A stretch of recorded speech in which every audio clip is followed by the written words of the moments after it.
Hi campers, I am Rick Ostfeld, scientist here at the Cary Institute of Ecosystem Studies, and I study the ecology of things like mammals and ticks and infectious disease, things like Lyme disease and other tick-borne diseases. So I've been at the Institute for a long time, coming up on 25 years, and I love it here. I enjoy my job tremendously. Now I understand that some of you might have questions for me. Who would like to be the first person to ask a question? Oh my. Do I get to choose? Well, yes. Let's just move directly to my left then. Why do ticks drink blood? Well, why do ticks drink blood? You know, I've never asked one. And if I did, I think they probably wouldn't bother to answer. But ticks have evolved to drink blood. They have evolved a life cycle so that the only food that they ever require is the blood of a vertebrate animal, meaning an animal with a backbone. So they've evolved to look for an animal host. They're a parasite, and the animal they bite is called a host. And they have mouth parts that are specialized to be able to stick them into your skin and stay attached for 3 or 4 days. Not only your skin, but a mouse's skin or a squirrel or a robin.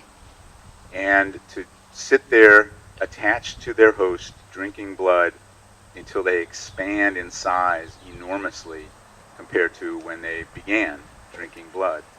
So it's an evolved diet, just like every other animal has evolved to have a particular diet. It's just a very specialized and slightly strange one that ticks have. Who would like to ask the next question? Let's go right here. What did you like doing besides being a scientist? What do I like doing besides being a scientist? Lots of things. I really enjoy spending time with my family, doing things like hiking or picking blueberries. I have a vegetable garden, and I love spending time in my vegetable garden. I like traveling with my family. Sometimes we go to cities in faraway places, like in Europe. I've enjoyed traveling for work as well. I have some projects that are off in Kenya, in East Africa, and I really enjoy traveling and sometimes even traveling with my family to very distant places, although it's a little harder on them because I have 2 sons who are a little young, and traveling for many, many hours can be a little rough on them. So those are some of the things that I like to do when I'm not being a scientist. Let's go across the table. What school did you go to? What school?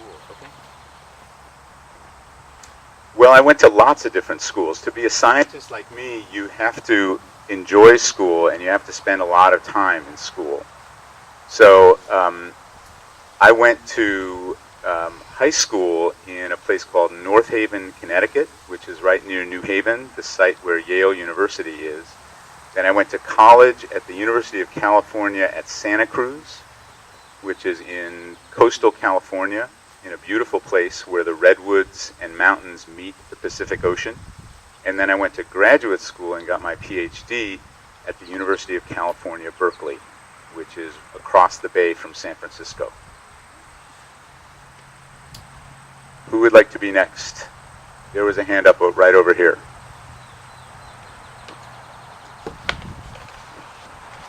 Why do you like studying Lyme disease? Yeah, another great question. I like studying Lyme disease in part because people care about it. You know, one of the things you can do as a scientist, you can choose questions that you want to ask of nature just on the basis of what you're curious about. And I've done that at many times in my career. But I've also decided that I would like to work on things that I'm both curious about and that matter to people. And Lyme disease is one of the things that really matters to people a lot. The other thing that appeals to me about researching Lyme disease is that this is a disease that strikes people, makes them very sick. It can be a little hard to cure at times. It's hard to diagnose.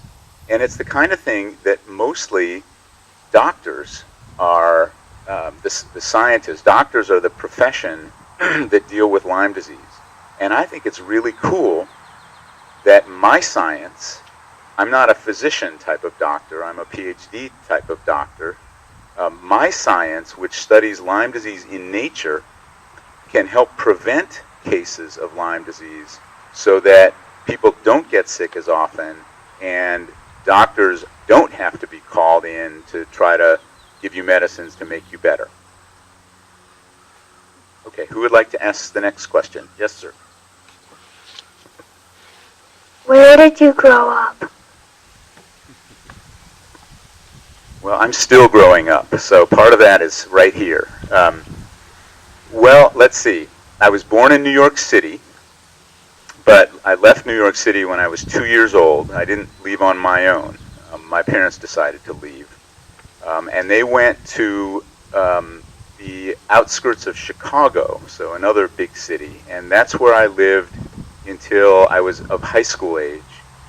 Then they moved again, and that's when I went to North Haven, Connecticut for my high school years. And I would say I've been continuing to grow up ever since. And I've lived in several different places, California for a long time, Boston for a while, but I've lived here in Dutchess County for quite a long time now. And this is the place I like best. Who would like to ask the next question? Yes, sir. Why did you want to become a scientist?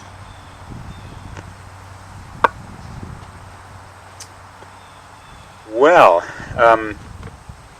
I guess I always thought it would be amazingly cool if I could get a job and people would pay me to do the thing that I like to do the most. And when I was a kid, I would say the first thing that I liked to do the most was play baseball. But I was aware enough at the time, even though I was a decent baseball player, that I would never be good enough to be in the major leagues and actually make a living playing baseball. But I did think that maybe it would be possible to make a living doing another thing that I loved to do, which was studying nature. So I used to really love doing little boy types of experiments with animals in the wild. Things like I would ask the question, what happens if I take a bunch of these black ants from a black ant colony and place them in a red ant colony? Or what happens if I dump a bunch of crumbled up Fruit Loops onto an ant colony? What's going to happen? Or I would catch a tadpole and ask, is this tadpole going to metamorphose into a toad or a frog?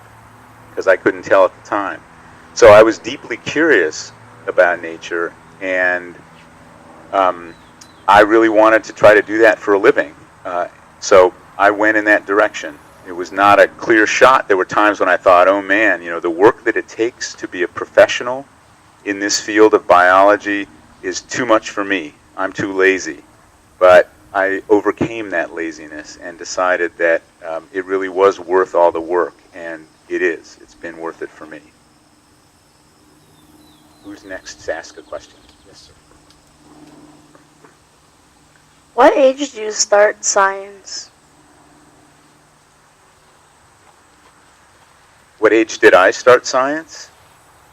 Well, it depends. If you include my experiments with ants and Fruit Loops as doing science, I started at about 5 or 6 years old. And I guess my explorations, I really loved shore life, like snails and crabs, a great deal. And so whenever I went to the seashore, I would study those and just spend a lot of time looking at tide pools and the like. So that was at, maybe 7 or 8 years old. So that was the beginning for me. Would you like to ask a question? Who has not asked one yet?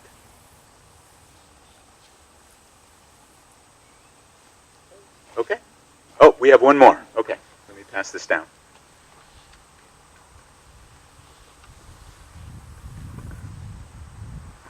What is your best sport?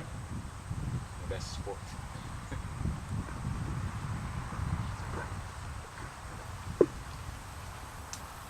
Well, my favorite sport to play is still baseball, but I like to play basketball also. I don't think I'm as good at basketball, and I have a almost 13-year-old son who is just now starting to be able to beat me playing one-on-one basketball. So I'm liking basketball less and less as a result.